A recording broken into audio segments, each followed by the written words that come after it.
So I'm here to testify on behalf of my husband. He's not here, but I'm here to testify. So I think it was the last fellowship, and the man of God mentioned that he was traveling for a business trip.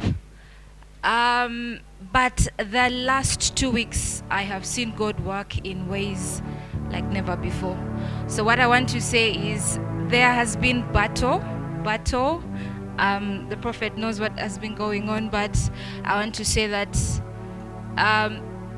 when God speaks or gives a word, don't give up. It's going to be hard. There's going to be battle. There's going to be resistance. The devil is going to try and fight it. But if you stand on his word, he will make it happen. So I want to quickly, because of time, 2 weeks ago, he was supposed to go to Zimbabwe. But there's been battle after battle after battle. And in Zimbabwe, you don't need a visa to go to Zimbabwe. But so he thought it would be faster than what happened. And then I think a week later, he receives a call. He had another meeting in South Africa. So he had to start on the process of getting a visa to South Africa. Now that was the hardest. So it usually takes about 10 days to get a visa to South Africa. And it was quite of a struggle. He kept in touch with the prophet. There was resistance here and there. And on Tuesday, he handed in his passport, his documents to get his visa to South Africa. And it takes about 10 days. Now, on Monday night, I think he was in touch with the prophet, and prophet said he's going to pray about it because there's so much resistance while he was getting his visa. And because the meeting was going for, depended on him being there. So on a Monday night at around 1 a.m., I'm sure he told you what happened. So at around 1 a.m., we went to bed, okay? And he choked in his sleep. He choked. He couldn't breathe. He kept... This was at 1 a.m. It was so loud. I woke up with... It was so bad.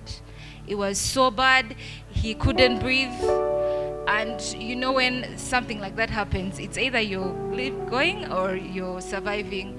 So he came out of it, and we were silent for, I think, about an hour. No one is asking what happened. No one is saying anything. You're just in a place of fear. It is just too much. So he just says, this must be Prophet Victor's prayers. What's going on? Why am I choking? We went to bed, okay? He hadn't even eaten in 5 hours, so it wasn't food, it wasn't anything, but he was struggling.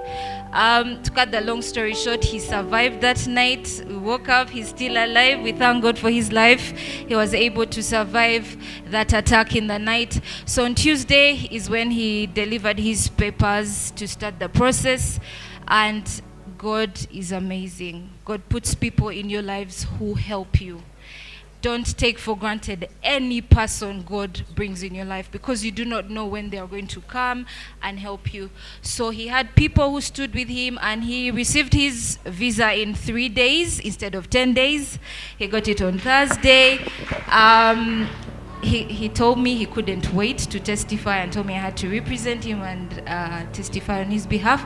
He's on his way to Johannesburg right now. He arrives at 9 p.m. God bless you. Thank you very much. Hallelujah.